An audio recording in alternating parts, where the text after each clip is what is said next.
Gotovo je nezapamćen slučaj na ovim prostorima da je neko toliko ulagao u svoje kadrove kao što je BK televizija, koja, iako ne postoji već 10 godina, je i dalje pojam kvalitetnog programa.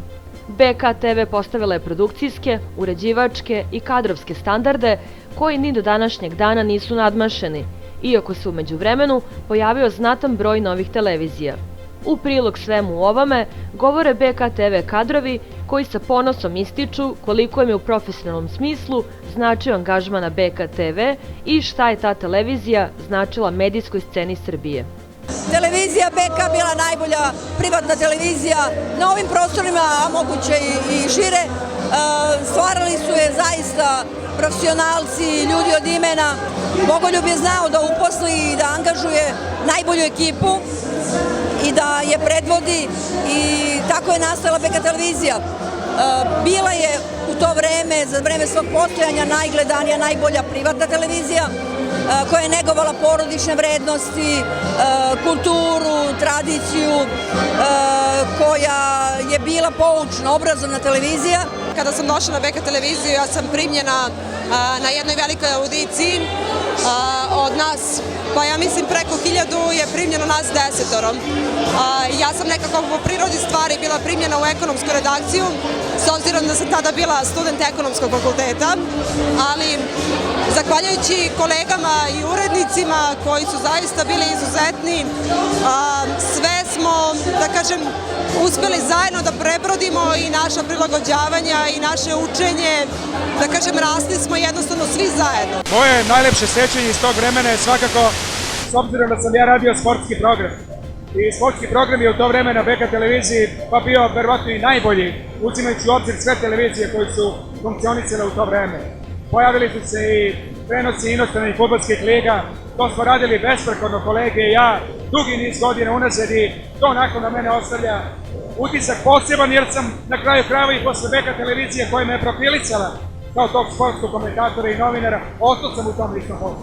Vreme BK televizije pamtim onako kako se to vidi na mom licu sada, to je jedno lepo zadovoljstvo, osmeh, kažem, veliki sistem, najbolja televizija produkciono, a opet kao funkcionerisali smo kao porodica, zaista. BK televizija je za sve nas ovde bila ili odskočna daska ili prelomna tačka u karijeri i profesionalnom formiranju, i mislim da nas je sve obeležila na neki način, mislim što dokazuje na kraju krajeva i način na koji se ljudi danas jedni drugima raduju, a radili su nekada, kao i činjenica da se praktično u svim medijskim, ako ne i u nekom širem krugu od medijskih kompanija, nalaze ljudi koji su nekada bili deo konkretno BK televizije ili širi deo grupe. Moj profesionalni početak, moju osnovnu školu, najlepša sećanja na to kada smo stvarali nešto što je bilo veoma uzbudljivo, veoma pristojno, gledano, kvalitetno i nešto što ostaje očigledno, pošto ljudi i dan danas se sećaju onoga što smo radili. Mislim da danas nedostaje televizijama upravo to, da se za 5 i 10 godina neko seća onoga što danas emituju. Bojim se da se to neće desiti, ali ovi ljudi ovde pokazuju koliko je tu stvari kvaliteta bilo i kakav je BK televizija bila pravi rasadnik talenata i profesionalaca. Meni lično je angažman na BK televiziji promenio život. Prvi put kad sam 2000. došao, jer sam ušao u jedan veliki sistem u kome sam sanjao da radim, 2000. godine, kao audio producent. A 2002. godine sam počeo da vodim kviz Želite li da postanete milioner, i o tome stvarno ne mogu da nađem reči da kažem da je to potpuno promenilo moj život, moju okolinu, razmišljanje, sve u najpozitivnijem mogućem smislu. Tako da sam ja i do dan danas, posle 100 godina, zahvalan BK televiziji i porodici Karić na tome što su mi prožili. Savršeno bilo raditi tamo, svaki trenutak pamtim, svaku emisiju pamtim, ja sam bila od početka do kraja tamo, zaista. Otvorila sam televiziju sa Srđanom Đurićem, radila prvi Telefakt.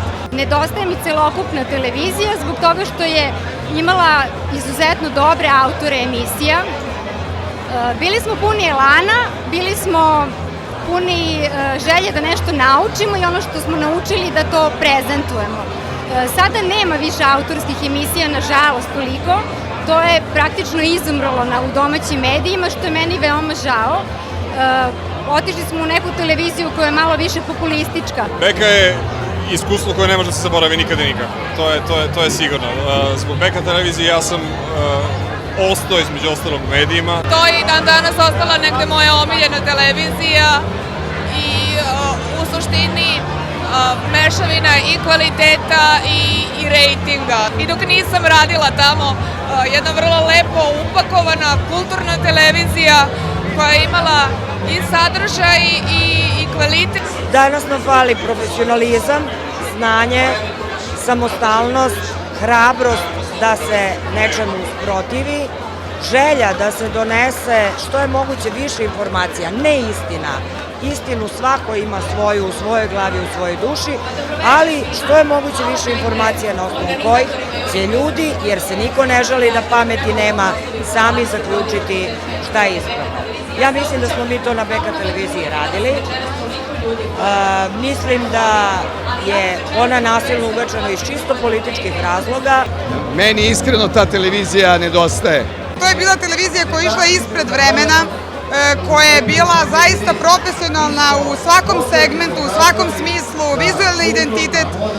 Za ono vreme zaista pravo otkrovenje sa elitom novinarskom, uredničkom. Nedostaje mi pre svega taj profesionalizam, nedostaje taj moment da su pravi ljudi na pravom mestu. Neki od nas su napravili prve novinarske i voditeljske korake na Beka televiziji i tu smo sve naučili, ono što upotrebljavamo i dan danas u našem poslu. I iako je prošlo dosta vremena, otvorile su se i zatvorile mnoge televizije, mislim da BK i dalje, kad ljudi pomenu onako sa nostalgijom je pomenu. BK televizija.